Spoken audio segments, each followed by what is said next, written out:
Umar ibn Khattab ரலியல்லாஹு அன்ஹு ஒருத்தர் விருந்து கூப்பிட்டார், வலீமா விருந்து. அவர் ரொம்ப நல்ல மனுஷன். போய் சாப்பிட போயிட்டாங்க. சாப்பிட்டுட்டு வெளியில் வரும்போது பார்த்தாங்க மனசு மாதிரியா இருக்கு.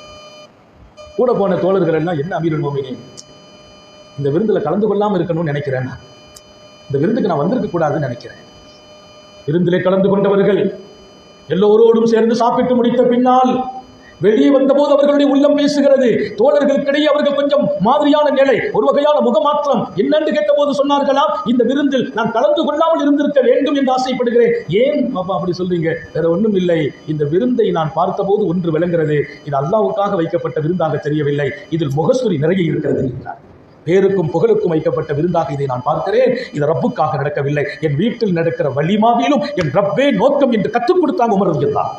வலிமா நான் 1000 பேருக்கு கொடுக்கலாம், 2000 பேருக்கு கொடுக்கலாம், வெறும் 5 பேருக்கு கொடுக்கலாம். அளவல்ல முக்கியம், அல்லாஹ்வே முக்கியம்.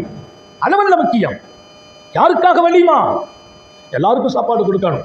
என் பிள்ளைகளுடைய நிக்காகவில் எல்லாரும் வந்து துவா செய்யணும். அந்த துவாவுடைய பரக்கத்தால் அல்லாஹ் எனக்கு பெரிய பாக்கியத்தை கொடுக்கணும். அதுதான் அழகான வலிமா. இந்த வலிமாவில் முகஸ்துரி நிரம்பி இருக்கிறது என்றார்கள் சையதுனா உமர் இப்னு கத்தாப். சொன்னார்கள், நான் வருத்தப்படுகிறேன், ஒரு சாப்பாடு சாப்பிட்டு வருத்தப்படுகிறேன் என்றால் இந்த விருந்துக்கு பின்னால் என்றார்.